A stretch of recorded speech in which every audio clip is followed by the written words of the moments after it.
Assalamualaikum warahmatullahi wabarakatuh. Mari sebelum kita mulai materi pelajaran, biasakan untuk membaca doa terlebih dahulu.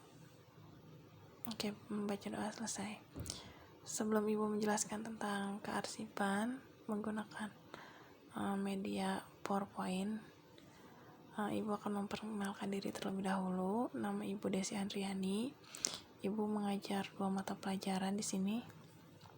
Yang pertama mata pelajaran kearsipan untuk kelas 10A sampai dengan 10E, dan yang kedua mata pelajaran teknologi perkantoran.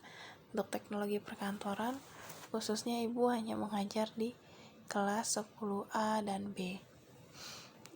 Dan satu lagi Ibu juga memegang mata pelajaran bimbingan konseling ya.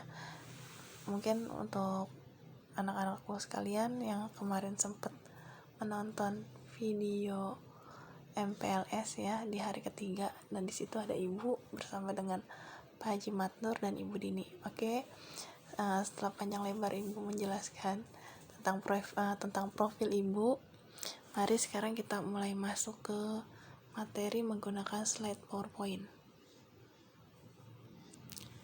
Oke, mari kita masuk ke materi. Oke, sebelum masuk ke materi inti, Ibu akan menjelaskan tentang kompetensi dasar. Di sini kompetensi dasar itu apa sih yang harus kalian capai dalam materi ini ya. Yang pertama itu sebelum kalian bisa melakukan kegiatannya, dipastikan kalian memahami arsip dan kearsipan, lalu memahami norma standar prosedur dan kaidah kearsipan, melakukan pengelompokan arsip dan kearsipan, melakukan pengelompokan norma standar prosedur dan kaidah kearsipan. Oke, Ibu lupa ya, belum di setel.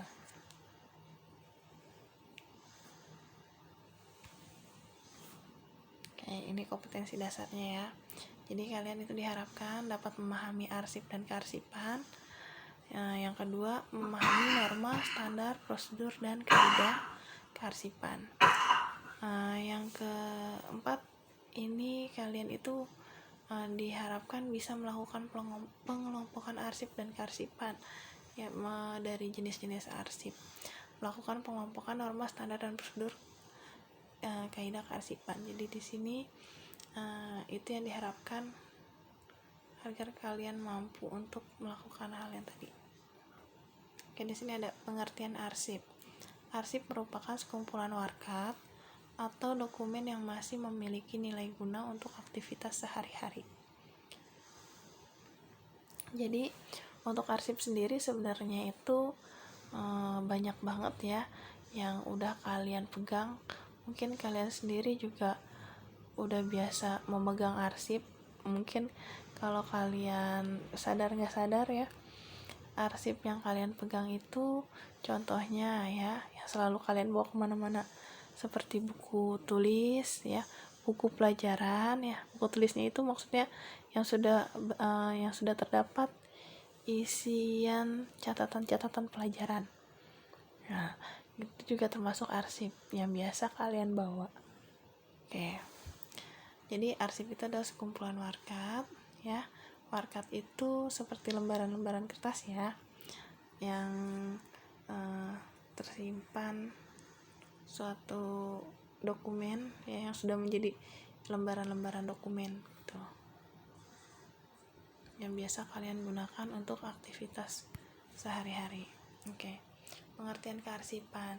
Kalau tadi kan Ibu udah jelaskan tentang arsip. Nah, yang ini adalah kearsipan. Apa sih bedanya arsip dan kearsipan? Masih sama aja ya. Kayaknya bahasanya tuh masih sama-sama arsip gitu.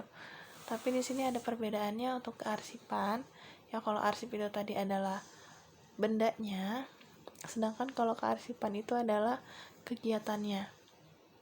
Jadi kearsipan sendiri merupakan penempatan kertas-kertas dalam tempat-tempat penyimpanan yang baik menurut aturan yang telah ditentukan terlebih dahulu sedemikian rupa sehingga surat yang diperlukan dapat ditemukan kembali dengan mudah dan cepat. Oke, sedangkan kalau digabungkan, arsip dan kearsipan merupakan subjek dan aktivitas yang saling berkaitan dan memiliki hubungan satu sama lain. Seperti yang tadi udah Ibu jelaskan, ya. Jadi kalau arsip itu adalah alatnya, sedangkan kearsipan itu adalah kegiatannya, ya. Oke, kita lanjut lagi ke slide berikutnya.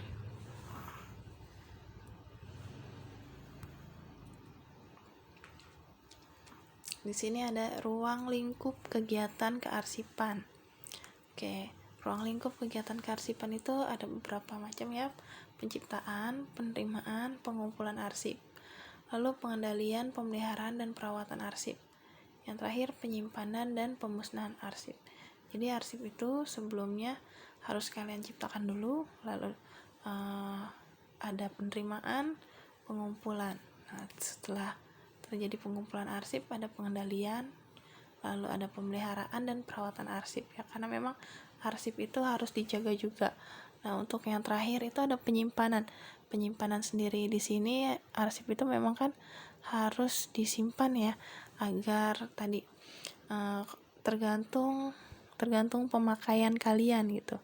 Dan kalau misalkan ada beberapa arsip juga yang memang bisa dimusnahkan, jadi kalau arsip tersebut udah tidak ada nilai gunanya lagi, baru arsip tersebut dapat dimusnahkan. Ya, sama seperti buku pelajaran kalian, ya. Buku pelajaran kalian itu sebenarnya termasuk arsip juga, ya. Yang biasanya arsip itu punya masa penyimpanan arsip selama kurang lebih 5 tahun. Jadi kalau belum sampai 5 tahun, arsip contohnya buku paket atau buku tulis kalian atau buku LKS kalian yang kalian pakai untuk belajar, itu nggak boleh kalian buang gitu. Jadi arsip itu tetap harus kalian simpan sampai waktu penyimpanan arsip itu telah habis, ya. Karena kan contohnya apalagi sekarang kalian itu kan SMK, ya, pelajarannya dari kelas 10, kelas 11, kelas 12. Nah, pelajarannya itu saling berkaitan satu sama lain gitu. Jadi untuk Oke, kita lanjut ke slide berikutnya.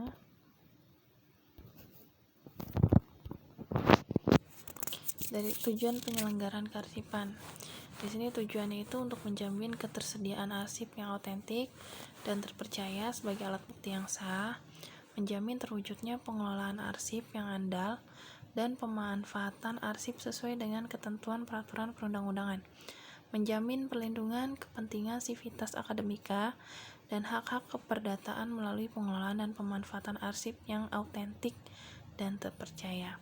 Nah, di sini menjamin ketersediaan arsip yang otentik itu maksudnya arsip itu bertujuan untuk sebagai data yang sah di dalam hukum, ya. Jadi makanya kenapa sih diadakannya penyelenggaraan kearsipan sendiri. Nah, di sini juga selain untuk menjamin ketersediaan arsip yang otentik, yang terpercaya, ya, sebagai alat bukti yang sah di mata hukum, di sini juga menjamin terwujudnya pengelolaan arsip gitu. Jadi arsip itu pengelolaannya dan pemanfaatan arsip sesuai dengan peraturan perundang-undangan. Jadi nggak boleh sembarangan, ya. Arsip itu harus bisa menjadi alat bukti yang sah di mata hukum. Contohnya kalian kan punya akte kelahiran. Nah, akte kelahiran itu juga termasuk dalam salah satu contoh arsip gitu. Nah, arsip akte kelahiran kalian itu kan dibuat dan dikeluarkan oleh negara, dan arsip itu bisa sebagai bukti yang sah tentang data kelahiran kalian dan data orang tua kalian gitu.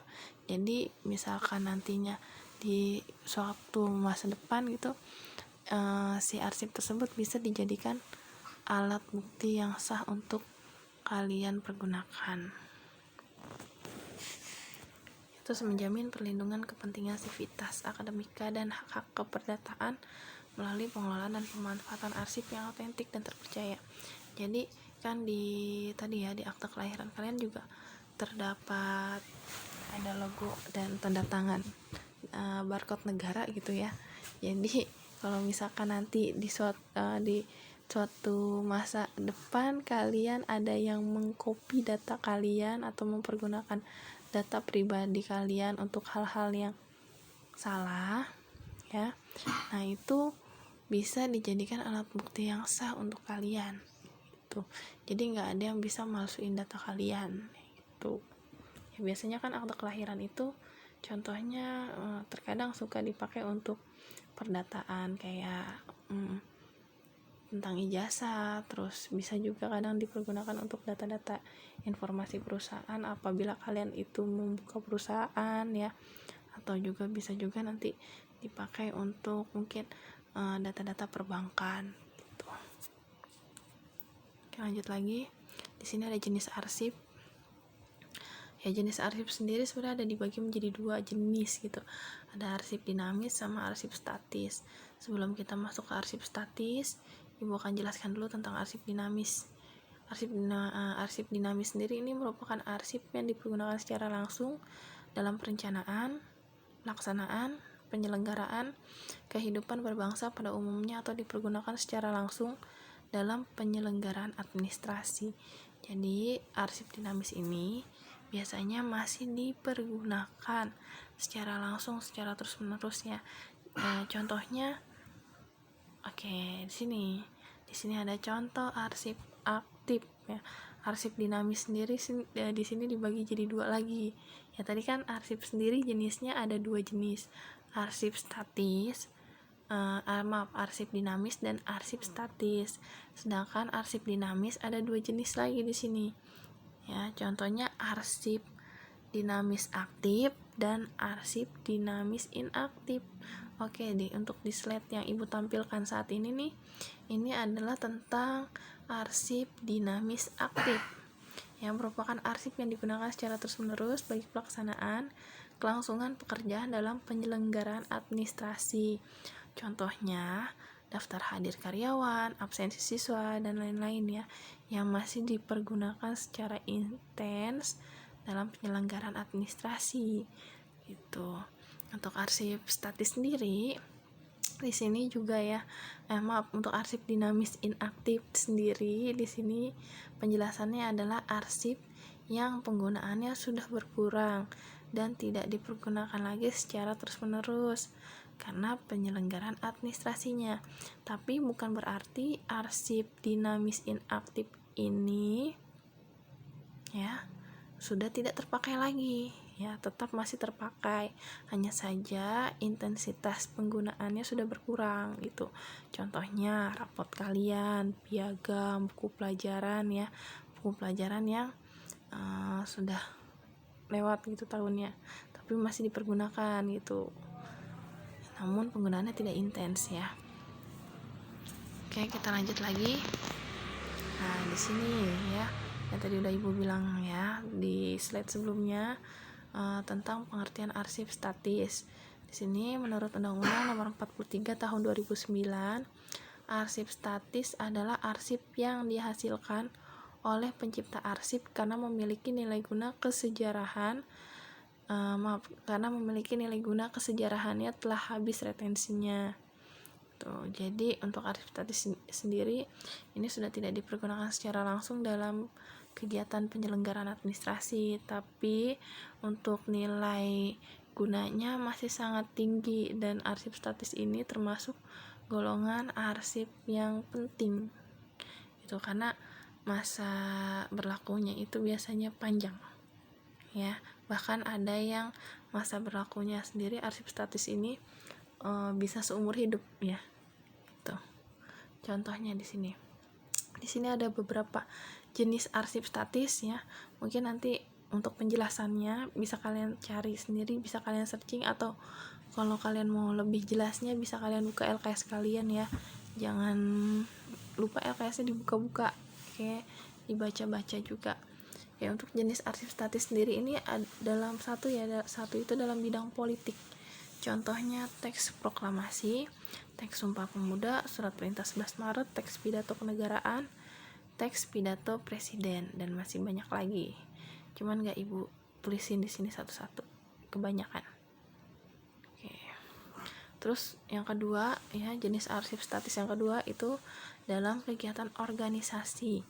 Contohnya surat-surat piagam dan surat hak, buku besar umum, stok kapital, surat pajak, hak cipta, hak paten, cek, kwitansi, wesel yang telah dibayarkan. Dan di sini juga sama, masih banyak lagi contohnya, nggak ibu tulisin satu-satu, kebanyakan juga. Lanjut lagi ya di slide berikutnya. Di sini yang ketiga itu jenis arsip statis. Yang ketiga adalah arsip vital. Contohnya akte piutang, asuransi, dan daftar gaji. Oke, kita lanjut lagi. Kenapa sih kok disebut arsip vital ya? Karena ini termasuk arsip yang nilai gunanya itu kenapa sih disebutnya arsip vital?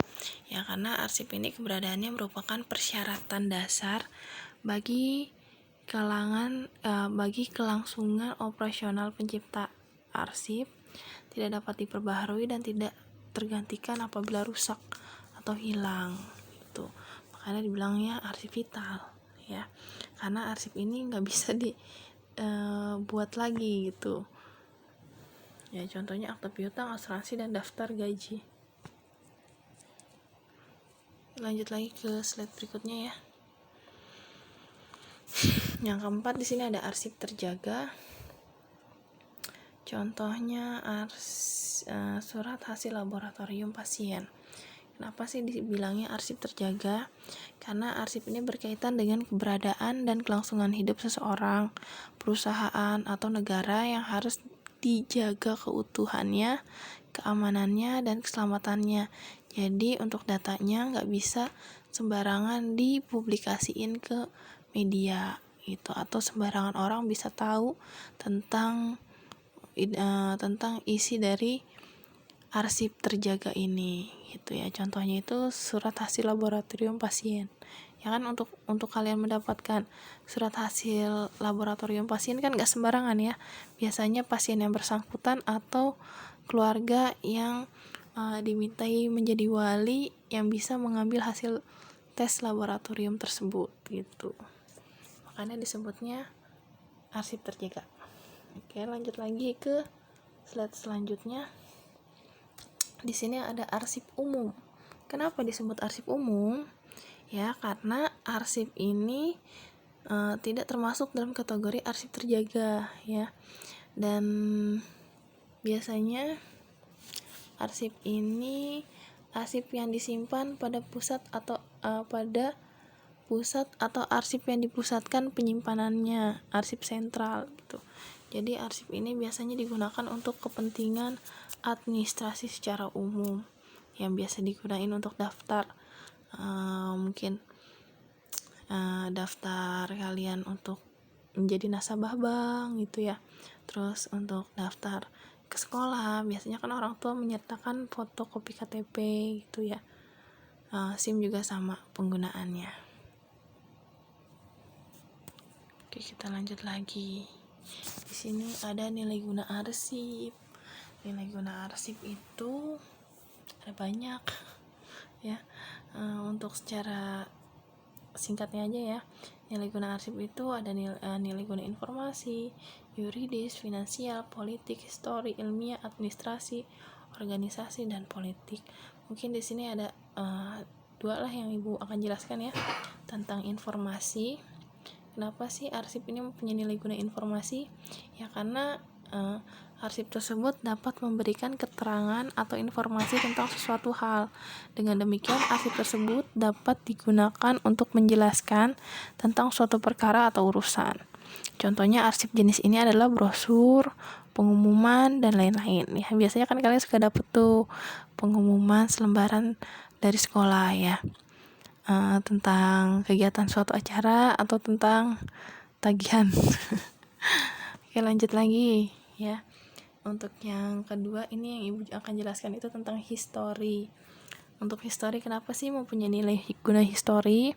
Arsip dapat mengungkapkan kembali peristiwa yang telah berlalu. Ya, jadi arsip itu bisa kalian jadikan bukti otentik ya untuk peristiwa yang telah berlalu. Dengan demikian, arsip mempunyai nilai sejarah yang dapat digunakan untuk mengungkapkan keadaan, kejadian, dan situasi pada masa lampau.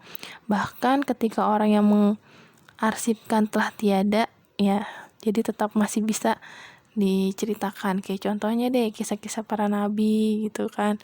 Al-Quran yang masih terjaga dari zaman Rasulullah sampai sekarang, arsipnya masih terjaga 100%, gak ada yang berubah sedikit pun dari isinya ya. Nah, di situ. Oke. Kita lanjut lagi ke slide selanjutnya, fungsi dan peranan arsip. Fungsi dan peranan arsip ini ya dalam kehidupan sehari-hari apa aja sih? Gitu. Di sini fungsi arsip dalam aktivitas sehari-hari, contohnya ya sebagai alat penyimpanan warkat, sebagai alat bantu perpustakaan, penyimpanan warkat-warkat keputusan yang telah diambil. Ya kadang-kadang merupakan bantuan yang berguna bagi pejabat dalam menentukan kebijaksanaan perusahaan gitu. Jadi ya hitungannya si arsip sendiri ini gunanya yaitu ya untuk sebagai bahan acuan gitu untuk mengambil keputusan. Terus ada lagi, kearsipan berarti menyimpan secara teratur tetap warkat-warkat penting mengenai kemajuan perusahaan. Ya, tadi kan fungsinya arsip ya. Sekarang lanjut lagi ke peranan arsip. Oke, peranan arsip itu sebagai sumber ingatan, sebagai peranan, sebagai informasi, sebagai bukti resmi untuk pertanggungjawaban penyelenggaraan administrasi, sebagai bahan keputusan, sebagai bahan pengawasan, sebagai bahan pertimbangan evaluasi.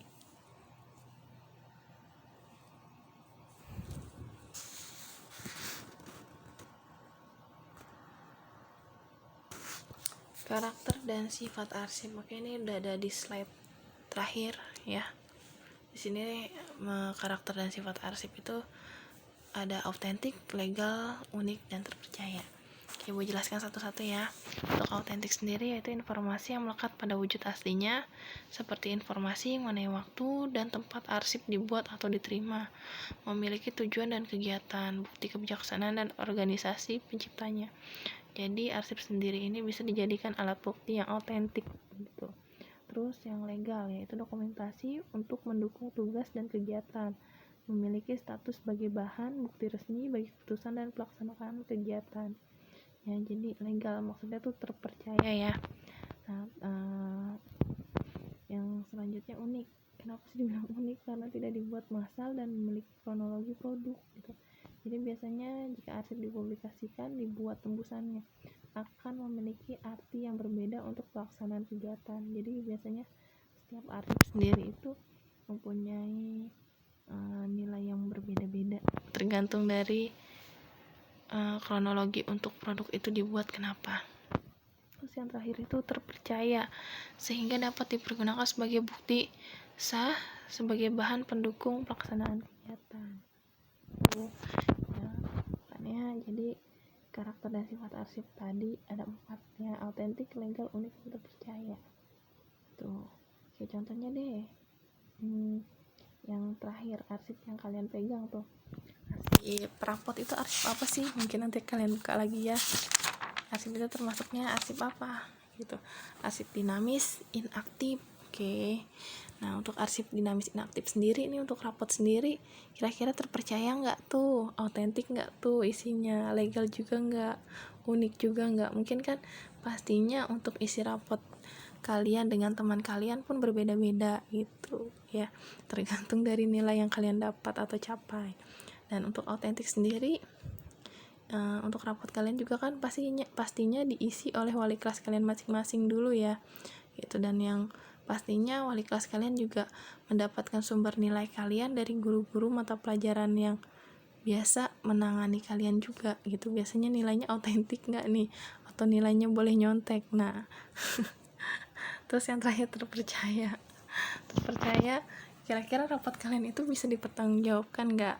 Oke, mungkin segitu aja video slide dari ibu. Kalau misalkan kalian masih kurang paham dengan videonya, bisa kalian buka lagi di LKS kalian di bab 1 ya, kalian baca-baca lagi. Kalau misalkan kalian pengen isi tugas yang ada di LKS juga silakan. Oke.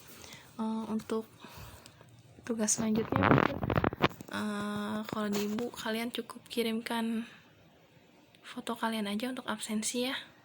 Terus juga nanti tugasnya insya Allah di minggu depan. Oke, untuk yang sekarang cukup kalian mendengarkan penjelasan ibu aja, itu aja cukup. Oke, semuanya wassalamualaikum warahmatullahi wabarakatuh. Ya, tetap di rumah, jaga kesehatan. Oke, dadah.